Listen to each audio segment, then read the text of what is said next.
Mesdames, Messieurs, bienvenue à Fabrique littéraire. Aujourd'hui, je vais vous parler d'Antoine Dupré, premier poète et dramaturge haïtien. Il existe très peu d'informations sur Antoine Dupré. Aucune biographie ne lui est exclusivement consacrée, pas même une étude littéraire. Et pourtant, il est le premier d'une grande tradition de poètes haïtiens. Qui était Antoine Dupré? Qu'est-ce qu'il a écrit? Est-il vraiment nécessaire aujourd'hui de connaître cet auteur? Nous allons tout de suite répondre à ces questions. Antoine Dupré est né en 1782.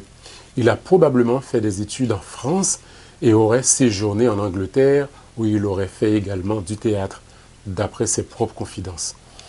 En 1810, on le retrouve au Môle Saint-Nicolas en compagnie d'Érard Dumel, encourageant les troupes du général Lamarre qui était à ce moment-là empêtré dans une guerre à mort. Le général Lamarre, ayant perdu tout espoir de gagner la bataille, demande alors à ces deux jeunes poètes de rentrer à Port-au-Prince afin de sauver leur peau. Alors, 2 ans plus tard, lors du siège de Port-au-Prince par Christophe, Antoine Dupré se retrouve au premier rang de la résistance, encourageant les jeunes avec ses chants patriotiques. Alors, ils ont pu repousser l'assaillant à coups de chants et de poèmes. Il y avait bien entendu des armes, etc. Donc Christophe a dû faire face à la résistance des troupes du Sud. Il faut faire un petit rappel pour essayer de contextualiser l'époque, pour comprendre qu'est-ce qui se jouait à ce moment-là. Alors, je rappelle tout simplement que Christophe, qui dirigeait le Nord, et Pétion, qui dirigeait le Sud, étaient en conflit. Donc il y avait de temps en temps des guerres, soit Christophe qui essayait d'envahir le Sud, ou Pétion qui essayait d'envahir le Nord. Eh bien, ce conflit existait dès la mort de Dessalines. Vous le savez très bien que Dessalines est mort à la suite d'un complot dans lequel Alexandre Pétion est impliqué jusqu'au cou. Alors à ce moment-là, Christophe s'est réfugié dans le Nord pour fonder une autre république. Alors que c'est comme ça la guerre a commencé. Alors ça peut encore remonter plus haut, parce que déjà à l'époque de Toussaint Louverture, il y avait un conflit entre Toussaint et Rigaud.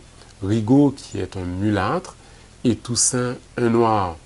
Donc on a parlé à ce moment-là de guerre entre noirs et mulâtres, ou encore la guerre des couteaux, c'est-à-dire les frères d'armes qui se sont ralliés, qui se sont rassemblés pour combattre l'esclavage. Une fois les colons partis, ils s'entretuaient. Voilà. En réalité, cette guerre, c'était une guerre du territoire. C'est une guerre pour le contrôle du territoire. Voilà. On dirait un drame shakespearien. Alors, on trouverait aussi dans l'histoire récente d'Haïti des illustrations des gens, effectivement, qui ont combattu pour une cause commune. Une fois que l'objet de leur combat a disparu, ils s'entre-déchirent.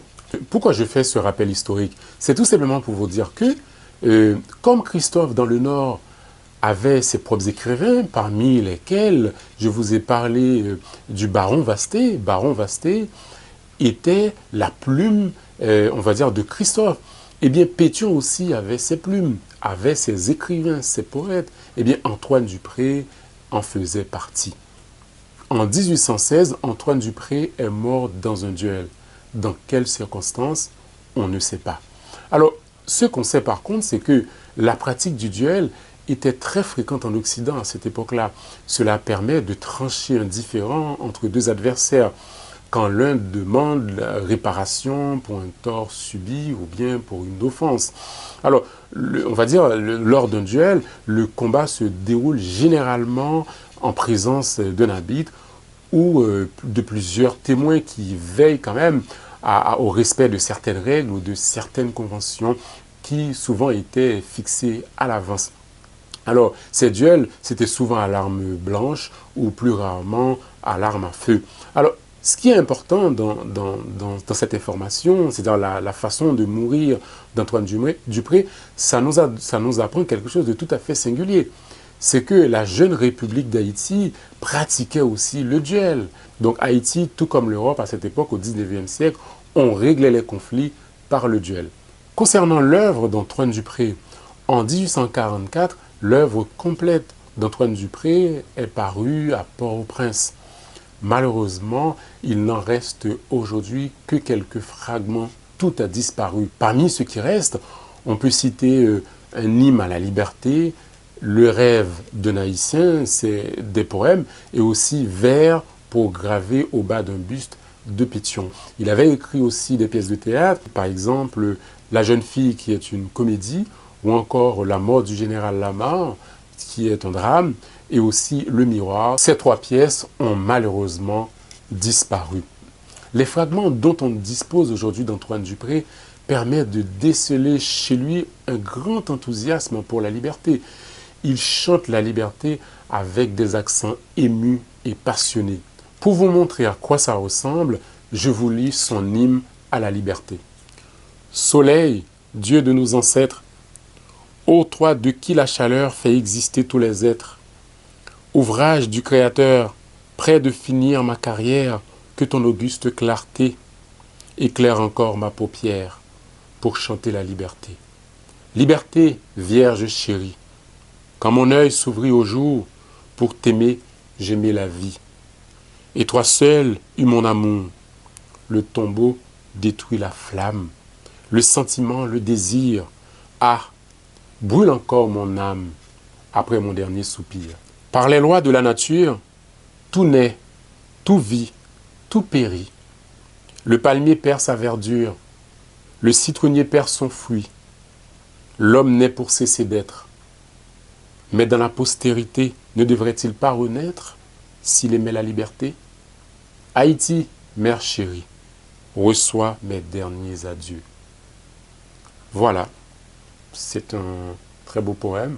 Dans le rêve haïtien, le second grand poème d'Antoine Dupré, c'est un texte assez intéressant. Ça parle de quoi? Il décrit, il fait un rêve dans lequel il assiste à un conseil où les dieux ordonnent d'aimer l'humanité et de supprimer les critères de discrimination, parmi lesquels les rangs sociaux, bien entendu, et la couleur de peau. Il rend aussi hommage à des hommes célèbres qui ont œuvré pour l'abolition de l'esclavage. Enfin, dans son rêve, il constate que la liberté quitte les palais célestes pour venir désormais habiter en Haïti, cette belle et riche contrée. C'est un très beau texte que je vous invite évidemment à lire et à méditer. Vous trouverez le lien sous cette vidéo. Antoine Dupré a aussi marqué le théâtre haïtien. Il aimait le théâtre plus que la poésie. Dans sa jeunesse, il avait visité l'Angleterre, d'après ses propres confidences, où il avait découvert la représentation de Shakespeare, ce qui lui a donné envie de faire du théâtre, de faire l'acteur.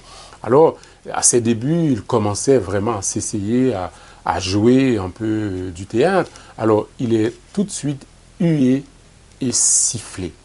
Mais cependant, la fascination qu'a exercée sur lui les pièces de Shakespeare va le marquer à vie. Dupré va former sa propre troupe de théâtre. Il sera l'acteur principal.